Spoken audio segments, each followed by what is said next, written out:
In this video, I'm going to explain you exercise number 4.9. Now, we are discussing the two formulas which are going to use in exercise 4.9. As I already discussed these two formulas in my Zoom meeting with you all, they are a plus b whole cube, that is equal to a cube plus 3a square b plus 3ab square plus b cube. And the same terms are going to be written in the way a cube plus b cube plus 3ab a plus b also. Means we can expand a plus b whole cube in this form, and then we can write this form in this way also, right? In some of the question we have to use this form of the formula, and in a few question we are going to use this form.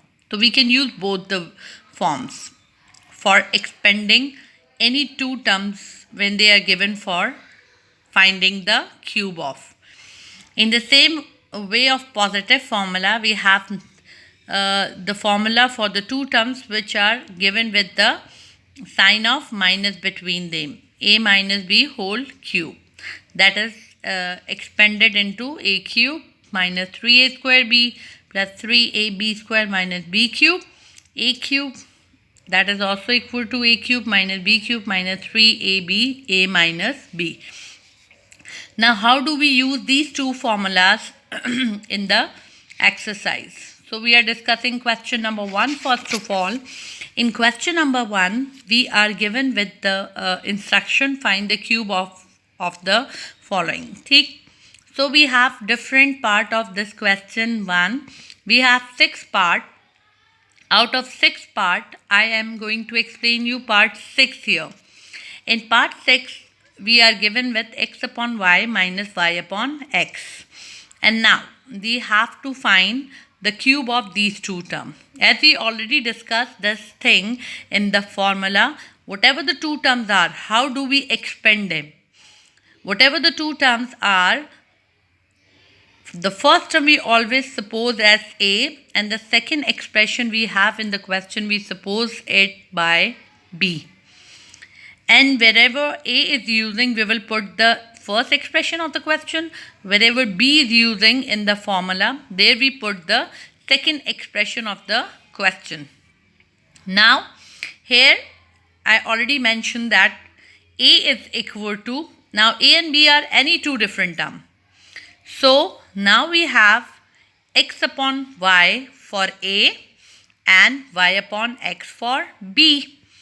Now, when the a and b are going to expand in this form, now you see that how do we expand x upon y minus y upon x according to the formula.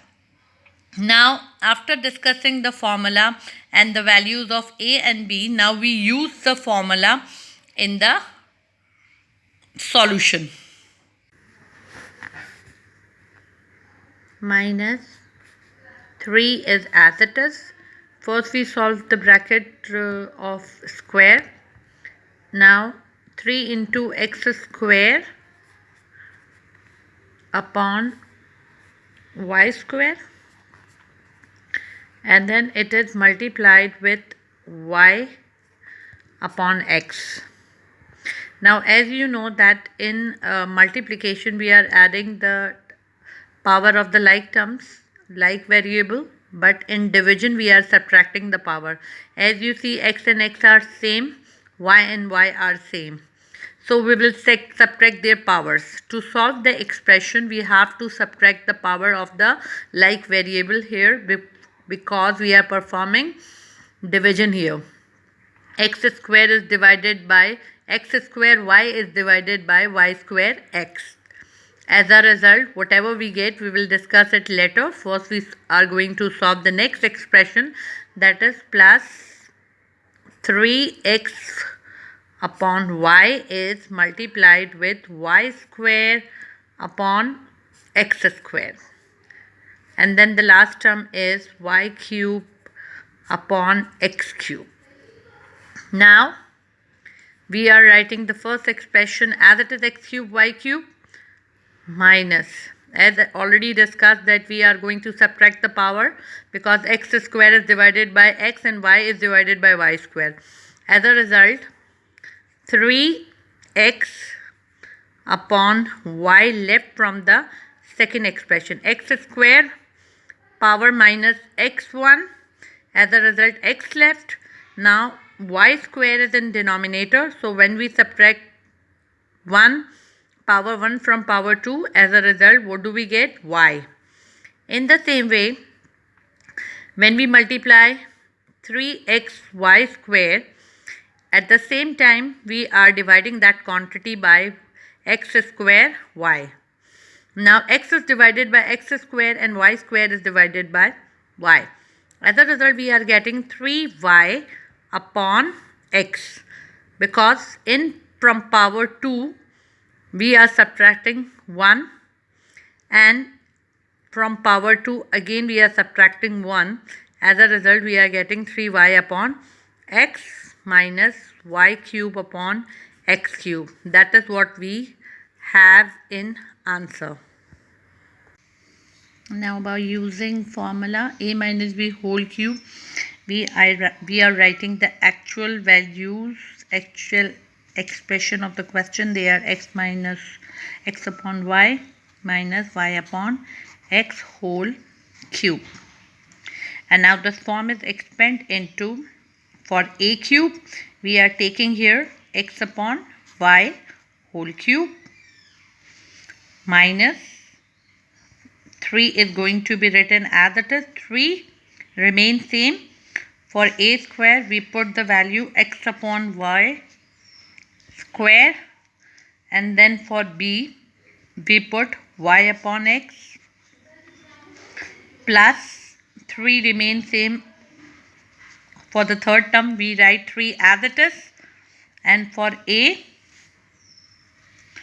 we are writing x upon y b square y upon x whole square, and then for minus b cube minus y upon x cube.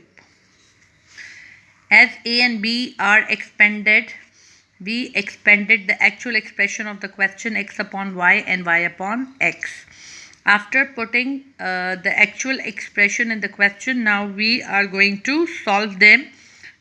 We will solve the bracket to see that what do we get. From the first expression we are getting up x upon cube y upon cube. After explanation of part 6 of question number 1, now I am discussing part 2 of question number 2.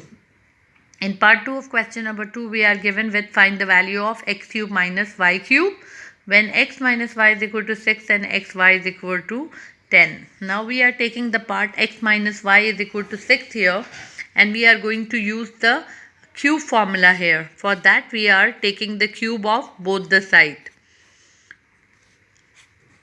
Taking cube of both sides, we get x minus y whole cube expand into x cube minus y cube minus 3x y x minus y. As I explained this thing earlier, that we have two parts of the formula.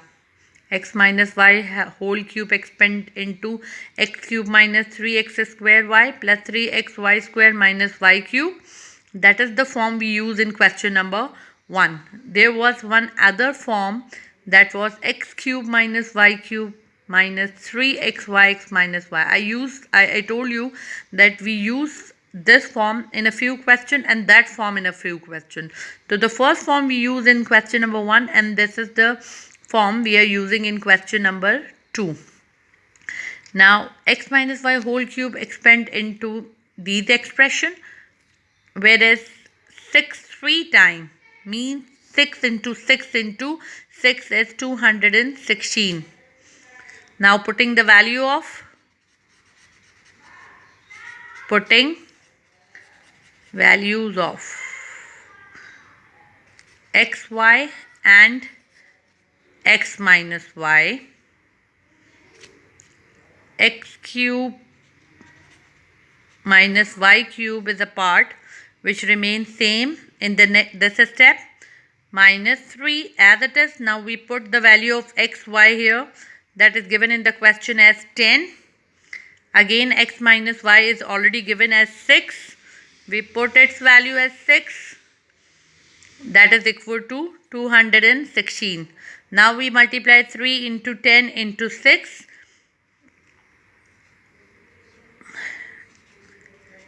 X cube minus y cube minus 3 10 the 30 and 36 the